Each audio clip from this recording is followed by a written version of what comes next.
Pihak istri Verdi Sambo sesalkan pemakaman Brigadir J secara kepolisian.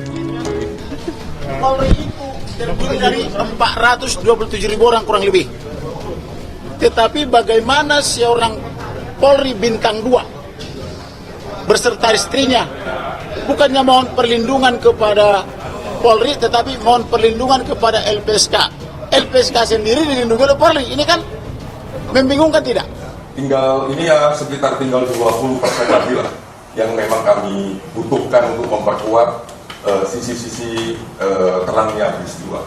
Tapi kalau lihat dari segi video, salah satu yang paling penting ya video dari Magelang sampai Duren 3 itu apa yang terjadi, berhentinya di mana, pakaiannya apa, dan sebagainya terlihat.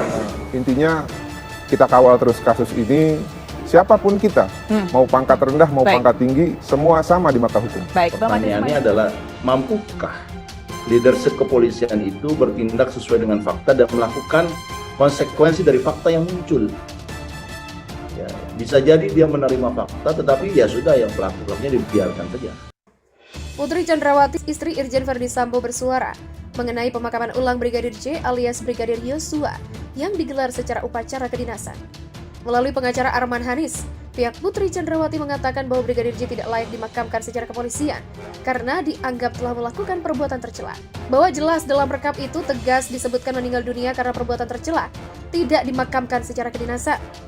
Begitulah kata Arman Hanis dalam keterangannya. Menurut Arman, Brigadir J yang merupakan terlapor dugaan kekerasan seksual tidak seharusnya dimakamkan secara kedinasan. Brigadir J alias Brigadir Nofriansyah Yosua Huta Barat memang dimakamkan kembali setelah diotopsi ulang di Rumah Sakit Umum Daerah Sungai Bahar, Jambi. Brigadir Yosua dikabarkan tewas dalam baku tembak dengan Baradae di rumah dinas Irjen Verdi Sambo.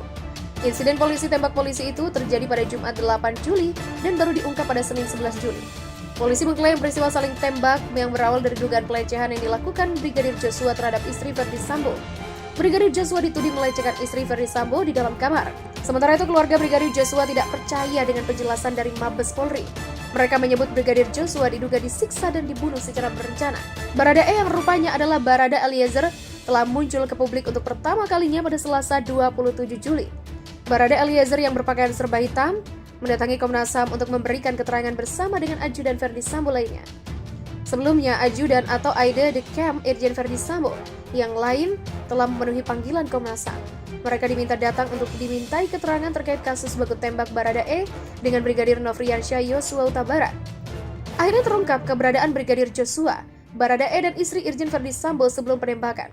Keberadaan Baradae, istri Irjen Verdi Sambo dan Brigadir J sebelum penembakan di rumah Kadif Propam. Diketahui Baradae, Brigadir Joshua dan istri Verdi Sambo melakukan tes PCR. Terus hal itu terlihat dari bukti rekaman CCTV yang diberikan Polri ke Komnas HAM.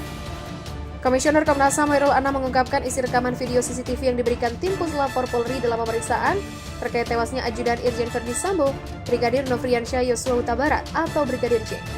Anam menjelaskan satu video merekam aktivitas PCR Brigadir J, Baradae, dan istri Kadif Propam Polri nonaktif Irjen Verdi Sambo. Saya bilangnya PCR untuk ibu. Ini yang terlihat di video ya, ini salah satu video. Untuk ibu, untuk almarhum Joshua, untuk Baradae. Itu kelihatan dan beberapa penumpang yang lain. Begitulah kata Hoirul Anam. Ketika ditanya lebih jauh apakah keberadaan Verdi Sambo juga terekam CCTV, Anam mengatakan Sambo terekam di rekaman video CCTV yang lain. Pak Sambo di video yang lain, nanti pas pemeriksaan Pak Sambo, itu pertanyaan disimpan untuk waktu pemeriksaan Pak Sambo. Begitulah kata dia. Komnas HAM diketahui telah menonton sebanyak 20 video rekaman CCTV dari 27 titik lokasi tewasnya Brigadir J. 20 video rekaman CCTV itu ditunjukkan puslapor Polri dalam pemeriksaan di kantor Komnas HAM RI Jakarta Pusat. Komisioner Bidang Pemantauan Penyelidikan Komnas HAM Muhammad Hoirul Anam mengatakan video itu memperlihatkan aktivitas pihak-pihak terkait dalam kasus tewasnya Brigadir Joshua. Mereka diantaranya Kadif Propam nonaktif Polri Irjen Verdi Sambo dan istri Baradae serta Brigadir Joshua. Aktivitas itu kata Anam mulai dari sebelum peristiwa di Magelang, Duren 3, Jakarta Selatan, hingga setelah peristiwa di Rumah Sakit Polri Kramat Jati, Jakarta Timur. Apa yang paling penting dalam video ini di area Duren 3? Video memperlihatkan ada Irjen Sambo, ada rombongan dari Magelang. Jadi Irjen Sambo masuk duluan, setelah sekian waktu terus ada rombongan baru pulang dari Magelang. Dan dari situ terlihat ada Bu Putri, ada almarhum Joshua masih hidup, sampai di Duren 3 dia masih hidup. Terus ada rombongan yang lain dan semuanya dalam kondisi hidup dan sehat. tidak kurang dari satu apapun. Begitulah jelasnya. Dalam rangkaian peristiwa yang terekam CCTV itu, kata dia, salah satu catatan penting adalah di Rumah Sakit Kramat Jati. Constraint waktu yang penting di video ini salah satunya adalah soal Kramat Jati. Jadi kalau ditanya waktu dengan Kramat Jati sesuai atau tidak, kalau lihat dengan sekilas ya sesuai, nanti kita akan cek lagi. Begitulah kata Khairul Anam. Diketahui Brigadir Joshua meninggal dunia dengan sejumlah luka tembak di rumah dinas Kadif Propam Polri, Irjen Verdi Sambo. Kasus itu menjadi perhatian publik sehingga sejumlah lembaga seperti Komnas HAM, Kompolnas, dan LPSK turun tangan mengusut kasus tersebut.